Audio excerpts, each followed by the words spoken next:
Hello, this is Will. I'm a real werewolf.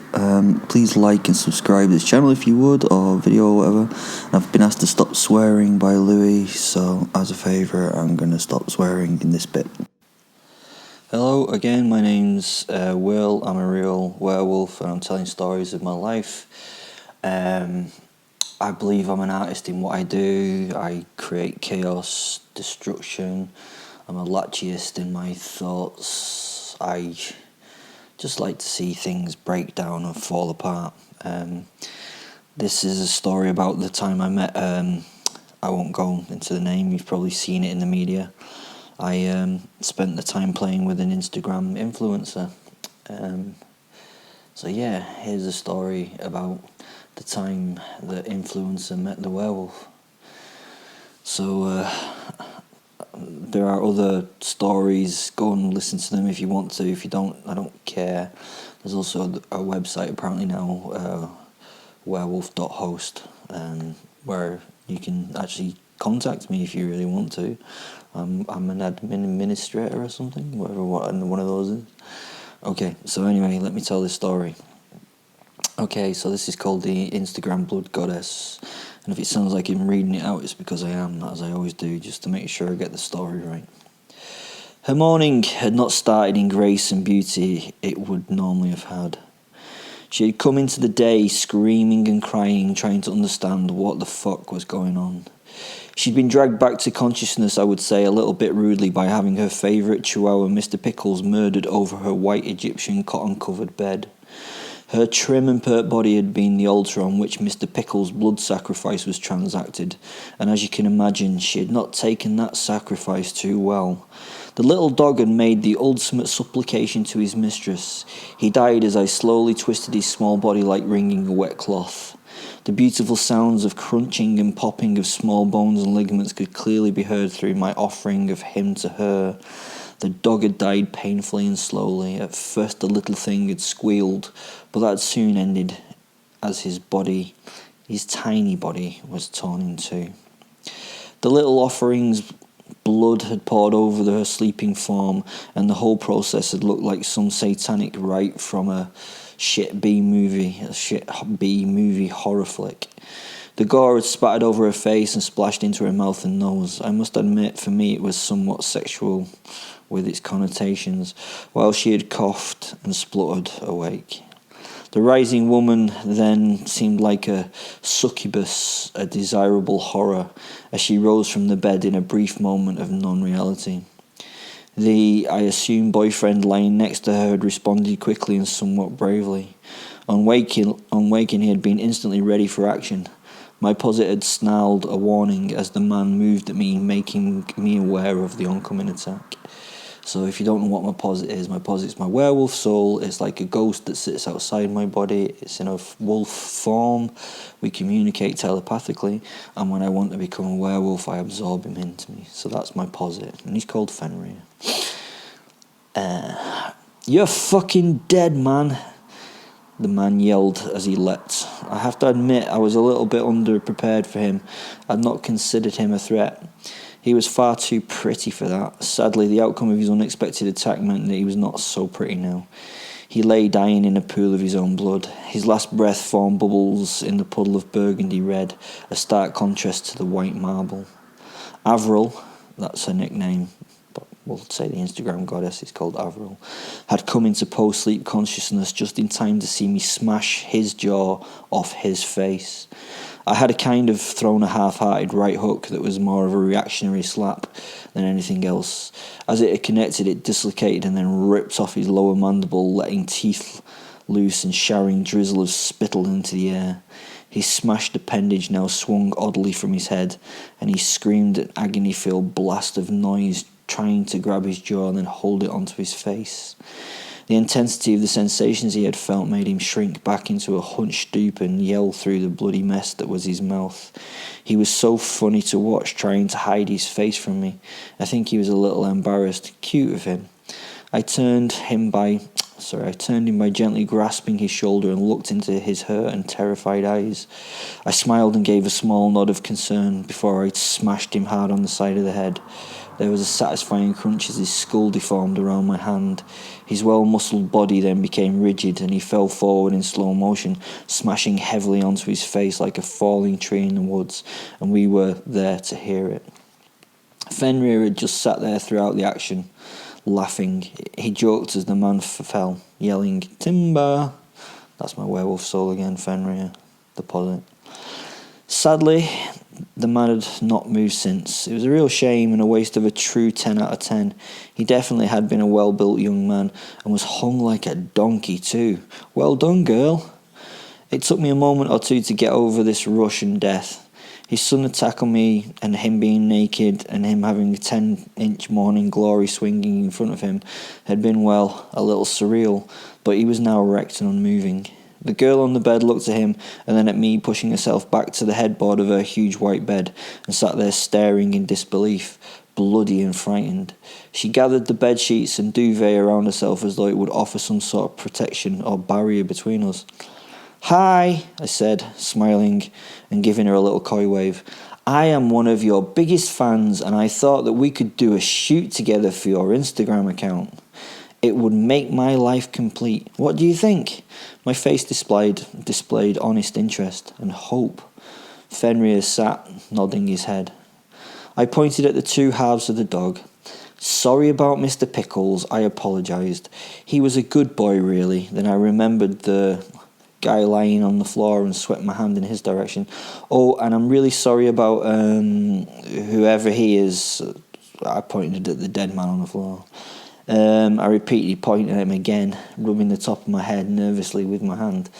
Embarrassing, really, I mumbled while I smiled in a conciliatory manner.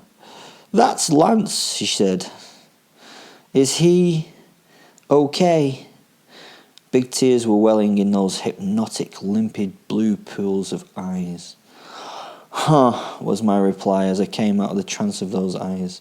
I was actually very embarrassed. Well, Lance is... Again, I scratched my scalp and looked at the ground. "Well, Lance, I am afraid, is a little bit dead. I'm really sorry about that. He did try to attack me, though, even though I had not done anything at this point." I paused in thought. "Well, apart from breaking into your home and watching you sleep, then killing your dog." I suppose he had every right to attack me, really, didn't he?" I said in an apologetic tone. I felt things had got off to a bad start and that I needed to try and improve the mood, so I smiled and ploughed on with my conversation. "Lance was an appropriate name for him, with that massive cock he had," I laughed. "I nearly lost an eye with that thing coming at me," I said jokingly and laughed again, but the laughter fell away into an awkward silence. "Is that not so when you know?" I then did sign language. I made a ring with my thumb and finger and then used my right hand to slide up and down inside that ring as, you know, like having sex. There was no reaction from her. "Sorry," I said, raising my hands in a little sort of form of surrender. "None of my business. Anyway, sorry about Lance." I nodded. "He seemed a great guy." She just sat there in disbelief. She either could not talk or would not talk, but seemed to be in some level of control of herself and the situation. "Oh, wait a minute." I grabbed the body of the man and dragged it up onto the bed next to her. We need to get photographs. I mean, nothing these days is real unless it's shared on Instagram, is it? She sat still. Every muscle in her body was tensed as I tried to get the stiffening Lance sat up right next to her, and then she cracked. She started screaming and crying. Yep, that beautiful face broke into and became ugly with emotion and revulsion. Here I was trying to do her a favour. I mean, we could get pictures of this for posterity. Can you imagine how famous this shit was going to make her? You tried to do someone a fucking favour. In her panic and pain, she desperately tried to push him away with her hands and feet as I tried to sit him neatly next to her. It was so fucking annoying. Posit was upside down and actually laughing at the situation in his wolfy way. I looked at him and pointed, telling him to shut up. I think this must have been the point where she thought that I was mad, that I was a mad psychopath. Well, if she didn't already, she saw that now I'd started speaking to things that weren't there. She started hitting me ineffectively and telling me to fuck off. Not the action of a lady, in my opinion, so I lovingly grasped her by the throat and pinned her bodily against the headboard. Sometimes you have to be cruel to be kind. I wanted to give her some kind of words on her behaviour. "Don't fucking move, bitch," I said. She went limp like a doll in my grasp, and I gently sat her nicely, wiping a few strands of errant hair from her face. "There now," I said. "See all calm and pretty again." I took my focus off her for a moment, and she tried to leap from the bed. "Fuck's sake," I shouted as I caught her by the hair and pulled her backwards to the floor. She screamed as I dragged her head to the bed and held it solid, her face looking up at mine. "Try that again, pretty one, and I will remove your eye and let you look at it with the other one." Again she went limp on the bed, and I lifted her by her neck to sit back against the backboard of the bed. I then tried to tidy up her hair. She was still gorgeous with no filter. I mean, most people undergoing such circumstances would look like hell, but somehow she just still looked stunning, even with puffy eyes and bad bed hair. I yelled at her at this point. I had to. "Stay!" I ordered. "Fucking stay!" I lifted the back of my hand, threatening to strike her. She flinched. "Good girl," I told her, while I patted her lightly on the caramel-toned thigh. "I'm going to put it, what's his face, next to you, old Lance, that's it, so we can get some pictures." I again lifted Lance and sat him next to her on the bed. I ordered her to put her arm around his shoulders.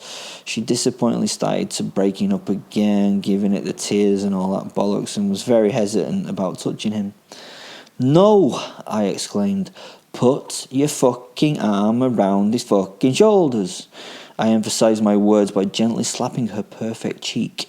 The one on her face, by the way, nothing improper. I treat all people with proper respect when I can. "Do it fucking now," I ordered her once more.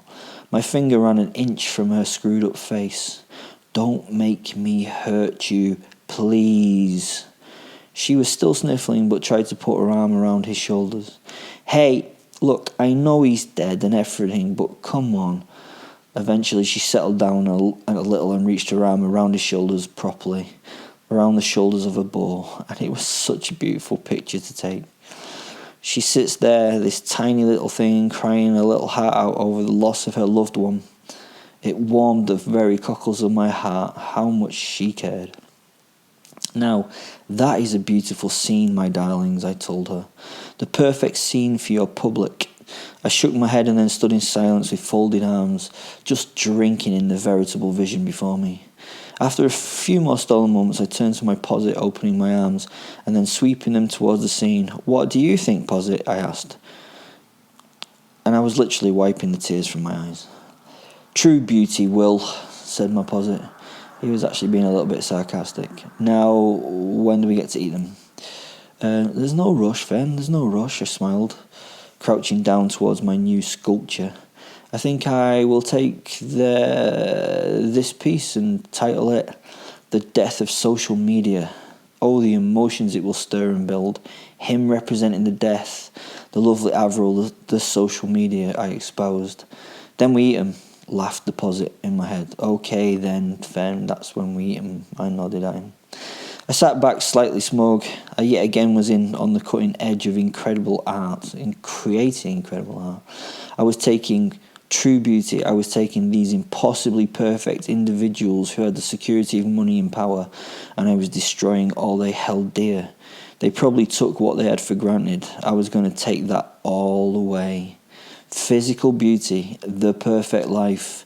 I was going to destroy it and make all those individuals out there realise that if it could happen to these people, these perfect people that they dreamed of being, the people that they invited and envied into their lives and that they were jealous of, it could so easily happen to the ordinaries with their shitty normal lives. Nietzsche said that envy and jealousy are good things as long as you use them to inspire yourself to betterment. That if the people that you wanted to be could do it, that it could be possible for you and it could show you how to do it. I was giving, and I was going to show those people that envied these people that it could also be finished in agony, pain, and a little humiliation. It was a shame that I had not left Lance alive a little bit longer. So much could have been added. The interplay between the lovers, maybe. The wanting to give protection and care at first, and then the selfish impulse of wanting to live yourself at the cost of the other in the end. It could have all been lived out on Instagram. Anyways, I would be more careful the next time I did this. With the choice of Avril, I would be able to share the next few hours with her social media world. I would be able to bring this horror and this reality to millions.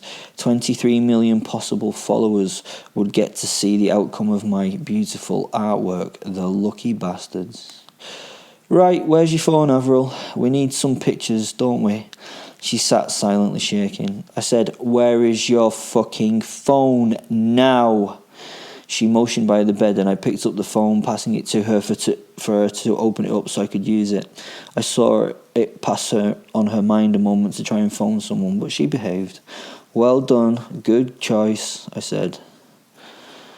I took up a stance at the end of the bed and started to overact my photographer part.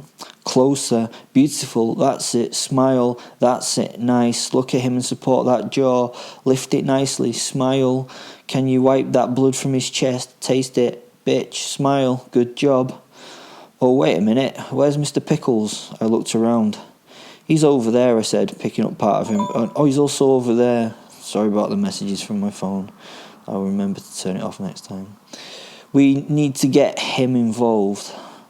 She started crying and repeating no, no, no, so under her breath as I passed her the two parts of her little dog that was now, well, ripped in two.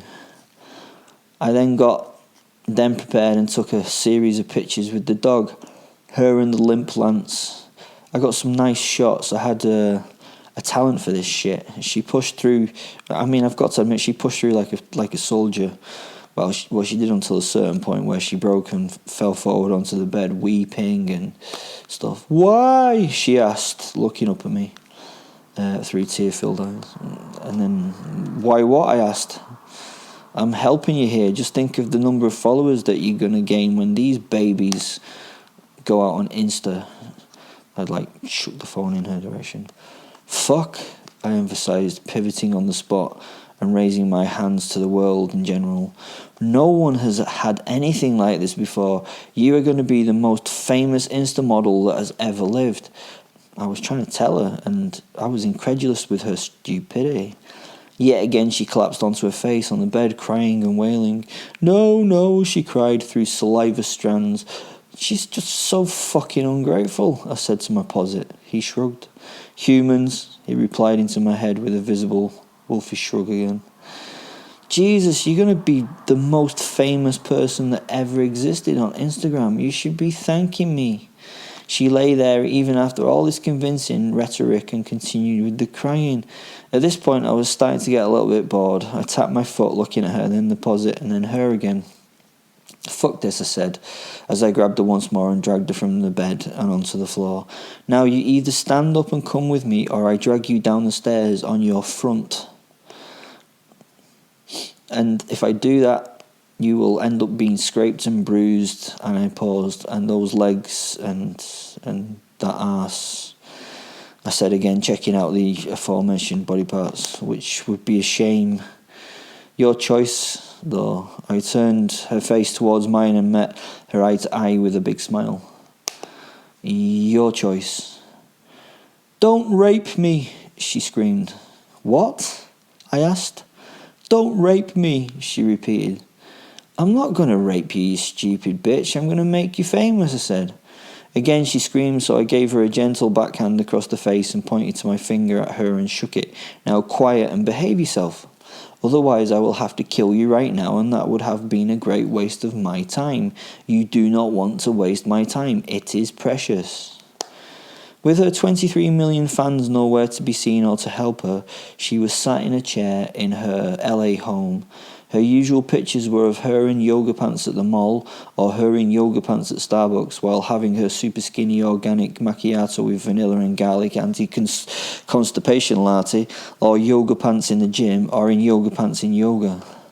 The next 2 hours were not the most pleasant experience for this young lady. I slowly flayed the skin from her. I photographed each step, taking the beauty and destroying it. 2 hours later, I released the photographs to the world's press and her Instagram. They were not up for long, but it did shock the world a little, and they can still be found with a bit of careful searching on the internet, Jobby.